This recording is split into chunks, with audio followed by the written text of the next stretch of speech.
প্রিয় দর্শক, আজকের ভিডিওতে খুবই মূল্যবান একটি দোয়া আমি আপনাদের সঙ্গে শেয়ার করব ইনশাআল্লাহ।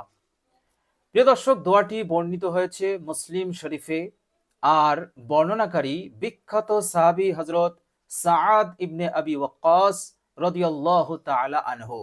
তিনি এই হাদিসটি বর্ণনা করেছেন এবং এই হাদিসের মধ্যে এই মূল্যবান দোয়াটি বর্ণিত হয়েছে।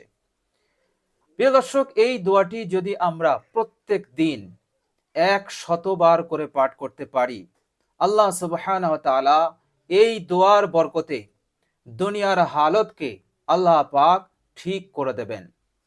প্রিয় দর্শক, দুনিয়ার বুকে আপনি যদি পেরেশানির মধ্যে, টেনশনের মধ্যে, হতাশ, দুর্দশাগ্রস্ত, প্রিয় দর্শক, এই দোয়ার ওসিলাতে আল্লাহ রাব্বুল আলামিন আপনার হালতকে, আপনার পরিস্থিতিকে তিনি তাবদীল করে দেবেন। আল্লাহ রাব্বুল আলামিন আপনার হালতকে একেবারে এত সুন্দর এবং খুশহাল হালত বানিয়ে দেবেন যে আল্লাহ সুবহানাহু ওয়া তাআলা আপনাকে এই দুনিয়ার বুকেই মালামাল করে দেবেন। বলুন সুবহানাল্লাহ। প্রিয় দর্শক, মনের আশা আকাঙ্ক্ষা আল্লাহ পাক পূরণ করে দেবেন। তাছাড়া আল্লাহ রাব্বুল আলামিন এই দোয়ার বরকতে জিন্দেগির সমস্ত গুনাহ রাশিকে তিনি ক্ষমা করে দেবেন। বলুন সুবহানাল্লাহ। প্রিয় দর্শক, শুধু তাই নয়, আল্লাহ রাব্বুল আলামিন সর্বক্ষণ আপনার ওপর রহমত এবং দয়ার দৃষ্টিতে তিনি দেখবেন। আল্লাহ রাব্বুল আলামিন আপনার ওপর সন্তুষ্ট থাকবেন। প্রিয় দর্শক, রিজিকে, রোজগারে আল্লাহ রাব্বুল আলামিন এত বরকত দান করবেন, এত বরকত দান করবেন।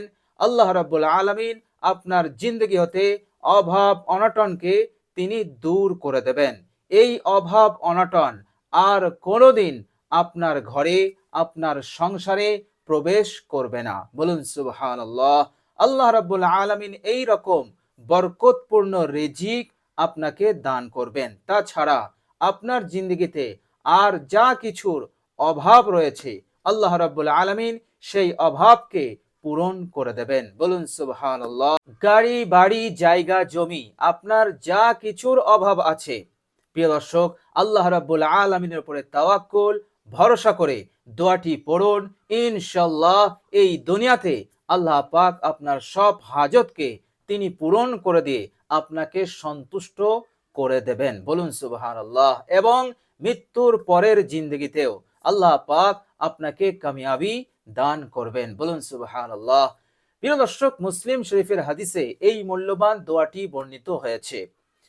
প্রিয় দর্শক, একজন গ্রাম্য সাহাবী, তিনি বসে বসে চিন্তা করছিলেন যে কিভাবে এই দুনিয়ার হালত, এই গুরবত, অভাবের হালতকে পরিবর্তন করা যায়, কিভাবে এই দুনিয়ার জিন্দগিতে সচ্ছলতা সংসারে নিয়ে আসা যায়, কিভাবে আল্লাহ রাব্বুল আলামিন আমাদেরকে এই দুনিয়ার জিন্দগিতে সুখ শান্তিপূর্ণ জিন্দগি আমাদেরকে দান করবেন। এই চিন্তায় তিনি মগ্ন ছিলেন। তিনি আরো চিন্তা করছিলেন যে আল্লাহ রাব্বুল আলামিনের হুকুম আহকাম তো আমি পালন করছি, কিন্তু আমাকে এমন একটি খাস আমল, বিশেষ দোয়া বা আমল আমাকে করতে হবে, যার ওসিলাতে আল্লাহ পাক এই দুনিয়ার হালতকে তিনি বদলে দেবেন। আল্লাহ পাক আমার জিন্দগির অভাব অনটনকে দূর করে দেবেন এবং আলা বালা মুসিবত হতে আল্লাহ পাক আমাকে সর্বদা হেফাজত করবেন। তো প্রিয় দর্শক, সেই গ্রাম্য সাহাবী এই চিন্তা করছিলেন। এরপর তিনি সিদ্ধান্ত নিলেন যে আমি রাসূলুল্লাহ সাল্লাল্লাহু আলাইহি সাল্লামের কাছে যাব এবং এ বিষয়ে একটি আমল আমি জিজ্ঞাসা করব। বিশ্বনবী সাল্লাল্লাহু আলাইহি সাল্লাম যে আমলটা আমাকে বলবে আমি সেই আমলটা করব, যাতে করে এই দুনিয়ার হালত সুন্দর হয়ে যায়, ইহকাল এবং পরকালে আমি যেন সফলতা অর্জন করতে পারি।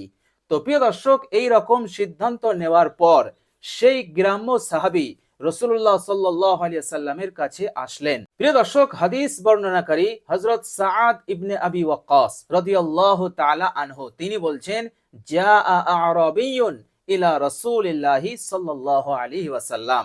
একজন গ্রাম্য সাহাবী তিনি রাসূলুল্লাহ সাল্লাল্লাহু আলাইহি সাল্লামের কাছে এসে জিজ্ঞাসা করলেন যে ইয়া রাসূলুল্লাহ, আল্লিমনি কালামান, আমাকে এমন কিছু দোয়া কালাম আমাকে শিখিয়ে দিন যে কালাম, যে দোয়াগুলো আমি পাঠ করব। প্রিয় দর্শক, এই গ্রাম্য সাহাবী রাসূলুল্লাহ সাল্লাল্লাহু আলাইহি ওয়াসাল্লামকে সবকিছু খুলে বললেন না।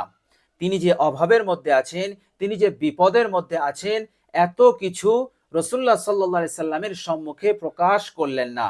তিনি শুধু বললেন, আল্লিমনি কালামান, আমাকে এমন কিছু কালাম শিখান যে কালামগুলো আমি পড়ব, যে দোয়াগুলো আমি পড়ব। হযরত সাআদ ইবনে আবি ওয়াক্কাস রাদিয়াল্লাহু তাআলা আনহু তিনি বলছেন, রাসূলুল্লাহ সাল্লাল্লাহু আলাইহি ওয়াসাল্লাম তখন সেই গ্রাম্য সাহাবীকে বললেন, তুমি এই জিকিরগুলো, এই কালেমাগুলো তুমি পাঠ করতে থাকবে।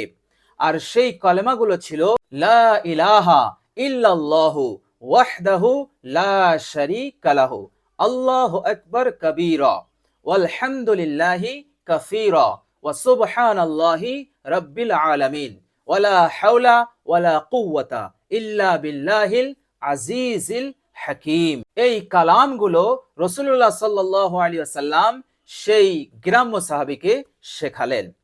সেই গ্রাম্য সাহাবী এই কালামগুলো শোনার পর বললেন, ইয়া রাসূলুল্লাহ ফাহাউলাই রাব্বি, এই কালামগুলো, এই জিকিরগুলো তো আমার রবের জন্য।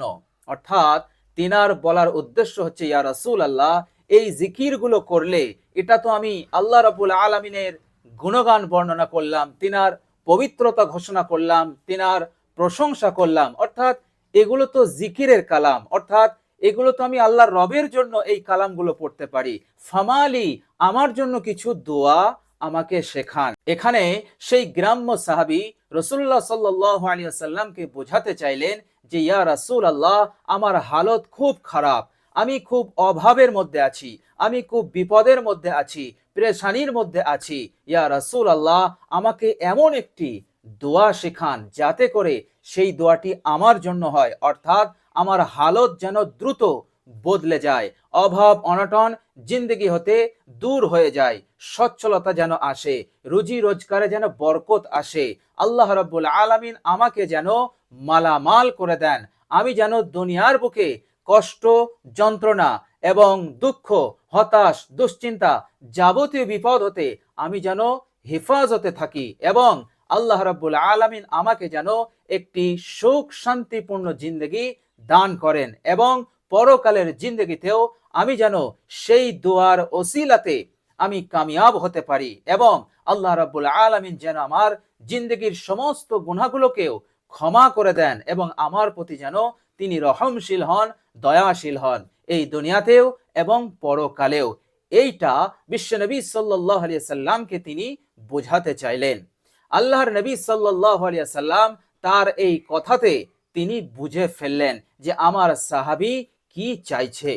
এরপর বিশ্বনবী সাল্লাল্লাহু আলাইহি সাল্লাম একটি দোয়া শেখালেন। প্রিয় দর্শক, এখানে বোঝার ব্যাপার হচ্ছে, আল্লাহর নবী সাল্লাল্লাহু আলাইহি সাল্লাম তিনি বলতে পারতেন যে, হে আমার সাহাবী, আমি যে জিকিরগুলো, যে কালাম আমি তোমাকে শিখিয়েছি, এই কালামটাই তোমার জন্য যথেষ্ট হয়ে যাবে, এটা তিনি বলতে পারতেন, কিন্তু বিশ্বনবী সাল্লাল্লাহু আলাইহি সাল্লাম তিনি বললেন না, তিনি আলাদা করে বিশেষভাবে একটি দোয়া শেখালেন। বলুন সুবহানাল্লাহ। প্রিয় দর্শক, বিশ্বনবী সাল্লাল্লাহু আলাইহি সাল্লাম উম্মতের খবর জানেন, উম্মতের দরদ, উম্মতের যন্ত্রণা তিনি জানতেন, এবং আমার উম্মত এই দুনিয়াতে এবং কিয়ামতের জিন্দগিতে যাতে নাজাত পায়, যেন ভালো থাকে, সুখ শান্তিপূর্ণ জিন্দগি নিয়ে যাতে যাপন করতে পারে, এই ধারণা, এই খেয়াল নিয়ে রাসূলুল্লাহ সাল্লাল্লাহু আলাইহি ওয়াসাল্লাম একটি মূল্যবান দোয়া সেই সাহাবীকে শিখিয়েছিলেন, আর বললেন, তুমি এই দোয়াটি পাঠ করবে, ইনশাআল্লাহ এই দোয়ার বরকতে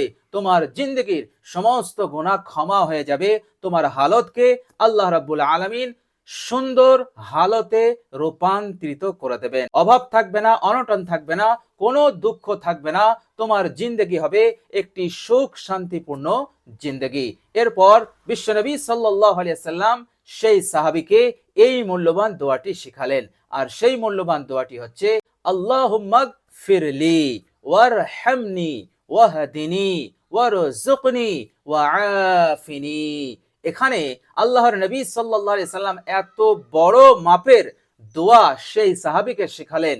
এই দোয়াটি যদি আল্লাহ রাব্বুল আলামিনের সন্তুষ্টির উদ্দেশ্যে তিনার উপরে আস্থা ভরসা করে আমরা যদি পড়তে পারি ইনশাআল্লাহ এই দুনিয়াতেও কামিয়াবি, পরকালেও কামিয়াবি হয়ে যাব। এই মূল্যবান দোয়াটি শেখার পর সেই আরবি, সেই গ্রাম্য সাহাবী অত্যন্ত খুশি হয়ে গেলেন এবং আনন্দ ভরা মন নিয়ে তিনি রাসূলুল্লাহ সাল্লাল্লাহু আলাইহি সাল্লামকে সালাম দিয়ে তিনি খুশিতে বাড়ি ফিরছিলেন। যখন তিনি বাড়ি যাচ্ছিলেন এমন সময় রাসূলুল্লাহ সাল্লাল্লাহু আলাইহি ওয়াসাল্লাম উপস্থিত সাহাবীদেরকে উদ্দেশ্য করে বললেন, হে আমার সাহাবী, ফাইন্না হাউলাই তাজমাউ লাকা দুনিয়াকা ওয়া আখিরাতাকা। বিশ্বনবী সাল্লাল্লাহু আলাইহি সাল্লাম বললেন, আমার এই সাহাবী দুনিয়ার সব মঙ্গল এবং পরকালের সব মঙ্গল সে একত্রিত করে নিয়েছে, সে তার ঝোলায় পকেটে পুড়ে নিয়েছে। বলুন সুবহানাল্লাহ। এর মতলব হচ্ছে বিশ্বনবী সাল্লাল্লাহু আলাইহি সাল্লাম সাহাবাদেরকে বুঝিয়ে দিলেন, এই দোয়াটি পাঠ করলে দুনিয়ার বুকেও সব ধরনের ভালাই মঙ্গল আল্লাহ পাক তাকে প্রদান করতে থাকবেন। মৃত্যুর আগ পর্যন্ত সে দুনিয়ার নিয়ামত ভোগ করতে থাকবে। আলা বালা মুসিবত হতে আল্লাহ পাক তাকে হেফাজত করবেন। ওর সংসারে আর কখনো কোনোদিন অসচ্ছলতা এবং অভাব অনটন বিপদ মুসিবত ঢুকবে না। আল্লাহ পাক তাকে হেফাজত করবেন। মৃত্যুর পরের জিন্দগিতেও আল্লাহ পাক কবরের ফিতনা হতে, আজাব হতে তাকে হেফাজত করবেন। কাল কিয়ামতের কঠিন দিনে হাসরের ময়দানে আল্লাহ রাব্বুল আলামিন তাকে কামিয়াব করবেন। পুল সিরাত বিদ্যুতের গতিতে তাকে পার করিয়ে দেবেন এবং আল্লাহ পাক তাকে জান্নাত দান করবেন। বলুন সুবহানাল্লাহ। বিশ্বনবী সাল্লাল্লাহু আলাইহি সাল্লাম এটাই বোঝাতে চাইলেন, ফাইন্না হাউলাই তাজমাউ লাকা দুনিয়াকা ওয়া আখিরাতাকা। দুনিয়া এবং পরকাল উভয় জিন্দেগির সব ভালাই একত্রিত সে করে নিয়েছে। তো প্রিয় দর্শক, খুবই মূল্যবান এবং খুবই গুরুত্বপূর্ণ উপকারী দোয়া। এই দোয়াটি কিন্তু আমাদের ভুললে চলবে না, এই দোয়াটি আমাদেরকে পড়তে হবে। প্রিয় দর্শক, এই দোয়াটি আপনি কখন পড়বেন? প্রিয় দর্শক, এই দোয়াটি আপনি দিনে অথবা রাতে যখনই আপনার সময় হবে একটি নির্দিষ্ট সময়ে এই মূল্যবান দোয়াটি আপনি 100 বার করে পাঠ করবেন। প্রিয় দর্শক, এই মূল্যবান দোয়াটি আপনি নামাজেও পড়তে পারেন। কখন? যখন আপনি প্রথম সিজদা থেকে উঠবেন, প্রথম সিজদা দিলেন, তারপরে উঠলেন, ওঠার পর বসে বসে আপনি এই দোয়াটি পাঠ করে তারপর আপনি দ্বিতীয় সিজদা দেবেন। তো এই মূল্যবান দোয়াটি দুই সিজদার মাঝে বসে আপনি দোয়াটি পাঠ করতে পারেন। যখন আপনি নামাজে পাঠ করবেন তখন মাত্র একবার পাঠ করবেন, আল্লাহুম্মা গফিরলি ওয়ারহামনি ওয়াহদিনি ওয়ারযুকনি ওয়াআফিনি। প্রিয় দর্শক, দোয়াটির অর্থ হচ্ছে, হে আল্লাহ, তুমি আমার গুনাহসমূহকে মাফ করে দাও। হে আল্লাহ, তুমি আমাকে হেদায়েত দাও। হে আল্লাহ, তুমি আমাকে রিজিক দাও। হে আল্লাহ, তুমি আমার প্রতি রহমশীল হও। হে আল্লাহ, তুমি আমায় সুস্থতা দান করো, তুমি আমায় আফিয়াত দান করো। তো প্রিয় দর্শক, দোয়াটি খুবই মূল্যবান। শারীরিক এবং বাহ্যিক সব ধরনের রোগ ব্যাধি হতেও আল্লাহ পাক আপনাকে সুস্থতা দান করবেন। আপনাকে আল্লাহ রাব্বুল আলামিন সর্বদা আফিয়াতের মধ্যে রেখে দেবেন। তো প্রিয় দর্শক, খুবই মূল্যবান দোয়া। দোয়াটির বাংলা উচ্চারণ আমি ভিডিওর স্ক্রিনে দিয়ে দিয়েছি। মুখস্থ করতে না পারলে বাংলা উচ্চারণ দেখে দেখেও আপনারা পড়তে পারবেন। ইনশাআল্লাহ অনেক অনেক উপকৃত হবেন। প্রিয় দর্শক, খেয়াল রাখবেন, ইখলাসের সহিত, আন্তরিকতার সহিত, ইয়াকিন নিয়ে এবং অত্যন্ত মনোযোগের সহিত আমরা এই দোয়াটি পাঠ করব ইনশাআল্লাহ।